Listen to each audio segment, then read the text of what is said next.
NIL, college football coaches, the hypocrisy, all of it lumped together is just bad for college football, man. These college coaches that are out here complaining about NIL or name, image, and likeness, it's got to stop. The hypocrisy literally has to stop, and we're going to talk about that here today.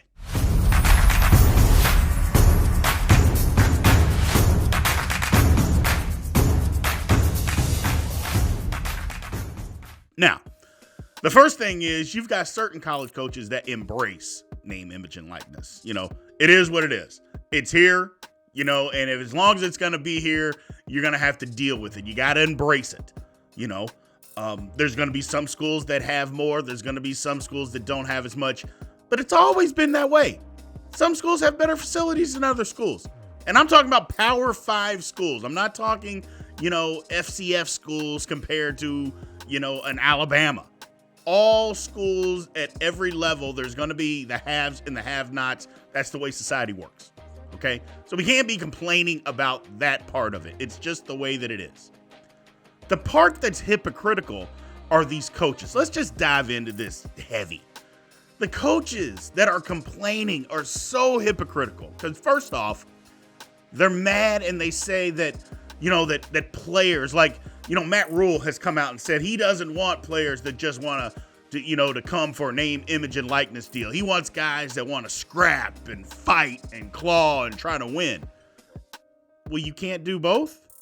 You can't want to scrap and fight and claw and win and also be paid at the same time.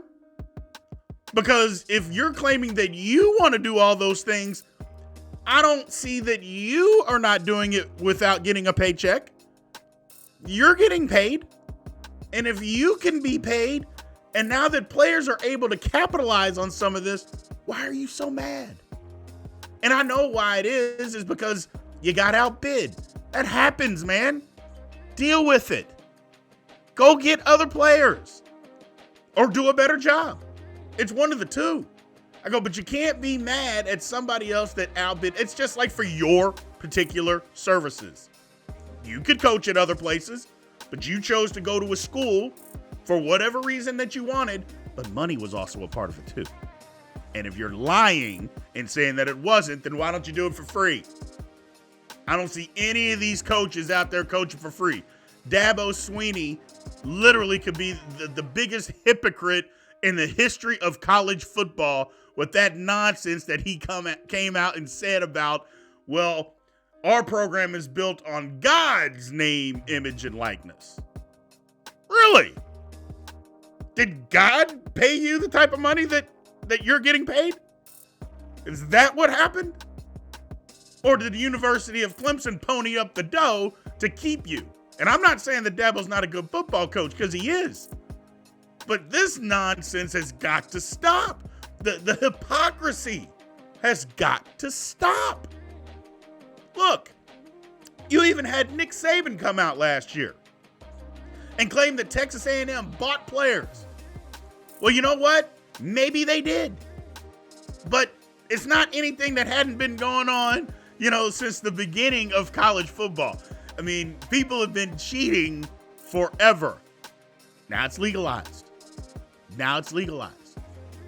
I mean, I just, the hypocrisy, I'm fed up with it. Now, here's another side to it. Now you've got all these coaches that are getting outbid for players, or the players were committed to them and somebody maybe came up with a better deal. All of a sudden now they're coming out and complaining. There's two parts of this. The first part is players have changed their minds and have been committed to a school and have changed their minds at the last minute forever. I mean, that's not new. Now you might say, well, they got paid to go somewhere else, and maybe they did, but that's been happening forever. So that isn't anything that's changing. Now what you're trying to say is that guys are getting better name, image, and likeness deals to go somewhere else. That's all part of the game now, man. Things change. You got to change with it. The times have changed. And if you're not going to change with it, you'll get left behind. That's part of why Nick Saban was complaining. He's basically talking to his donors and his boosters. Hey, man, we got to step it up here. If we want to keep this thing rolling, we got to step it up. And like I said, and I'll come back to Dabo Swinney, the hypocrisy that he's laying out there.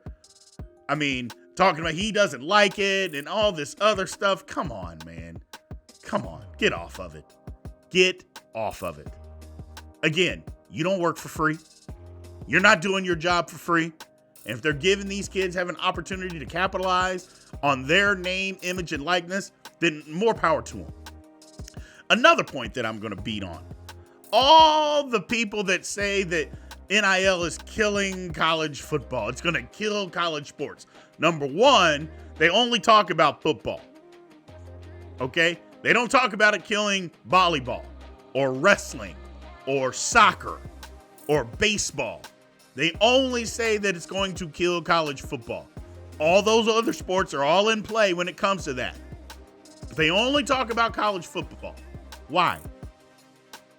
I mean, really, why? Why are you only talking about college football? You don't say it's going to ruin college basketball. You know, now there's other things that are ruining college basketball. That's a totally different discussion, and I think we've covered that on previous podcasts.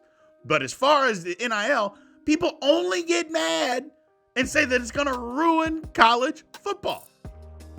How? Tell me how. What is wrong with a guy or gal going out and capitalizing on their ability to play a sport? Because that's literally all it is. Somebody giving them money to promote an item or whatever. And that's basically what it is. It's promoting an item because they're good at their sport. How is that any different than what a professional does? And yes, I'm going to say they're not professionals. I get that part of it. But you know what? Times change. We can't look at things like they were in the 50s and the 60s and the 70s and the 80s and the 90s or even the early 2000s. Things have changed. And you have to change with it. I mean, cars don't cost the same now as what they did in 2000. You changed with the times. Gas prices higher, food, everything is higher, except our wages aren't higher, but that's a different conversation for a different day. Totally different day. But bottom line is, things change, man. Life has changed. You got to change with it. And whether you like the change, okay, maybe you don't like the change. Well, the change is here. And the hypocrisy has to stop when it comes to that. The big point that people, that these college coaches, I might add, are throwing out there now, where the real hypocrisy has come in, is now they're talking and they're throwing out, well, this guy's been offered this amount of money to leave. This guy's been offered this amount of money to leave. You know, they came at one of my guys and they offered him this. My whole thing is, why aren't you saying who they are? I mean, what's the point in throwing out, oh, that they've constantly been given this and they've been given that, when you won't throw out a name? To me, that makes 0 sense. You want to literally throw out all these accusations, but you won't follow through on it. Look, is it a good old boy system or is it not? I mean, if people are cheating or you perceive it to be cheating, then why don't you just say who it is? But you won't. But the reason that you won't is because you know that if you could do the same thing, you would do it. So that's why they just throw these wild accusations out there. They don't put any substance behind it, but then they get people talking. They get people talking. It's the most hypocritical thing that I can even fathom that's going on in college sports right now. It's absolutely ridiculous. These coaches should be ashamed of themselves. Again, they don't do their job for free. And now the kids are able to be paid. They're expecting them not to. To say, oh, well, for the love of the game, you should just do it. We want people that want to fight. We want people that want to win. Does that mean you don't want to win? Because you sure get paid.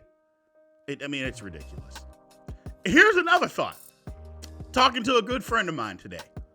We both said the same thing, had the same ideas. The NCAA, I believe, and just like he mentioned to me, he believed the same thing. I think the NCAA is 2 steps ahead. They're playing chess when everybody else is playing checkers. The reason why? I think they wanted all this to happen. I think the NCAA said, you know what? We're going to let all this go.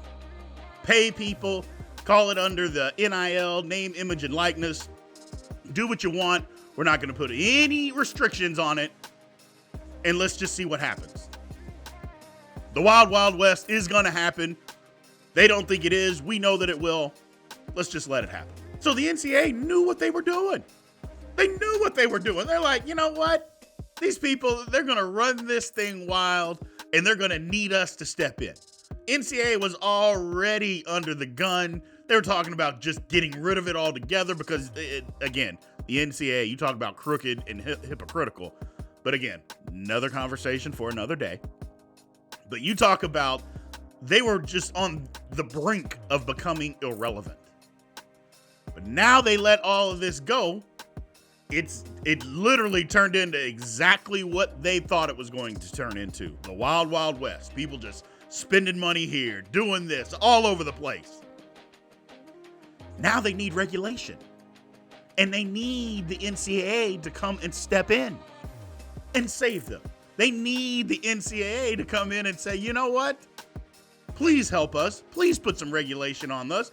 We actually need you after all. And the NCAA is going to gladly step into that role and do exactly what they thought they were going to have to do before. Again, playing chess, everybody else playing checkers. And if you don't believe me, just look at what's happening. The NCAA is going to step in. They're not going to continue to let this go. I give it another 6 months. And they're going to step in, and they are going to put some regulations on this, some needed regulation. I'm not even saying there doesn't need to be, because there clearly needs to be. Transfer portal as well. They're going to put all of that and put some regulation, because the transfer portal basically, I shouldn't say basically, it ties in. They both tie into each other. And they're going to put some much needed regulation on this thing, and they're going to save the day. I think it's brilliant on their part. I really do. I think it's brilliant. Some people think, oh, that's, hey, I'm telling you, NCAA playing chess, everybody else playing checkers. Want to make us irrelevant? Okay, we'll open up the floodgates. They open them up. Now you need them to regulate it. They're all of a sudden, they're relevant again. That's all I wanted to talk to you guys about. I appreciate you joining and watching the podcast, man. Like I said, the hypocrisy of these coaches is just incredible. It's absolutely incredible. Again, thank you guys for tuning in, man. I appreciate all the love that we've been getting here lately and all the support. Keep tuning in. We'll keep pumping these things out for you. You guys have a good one.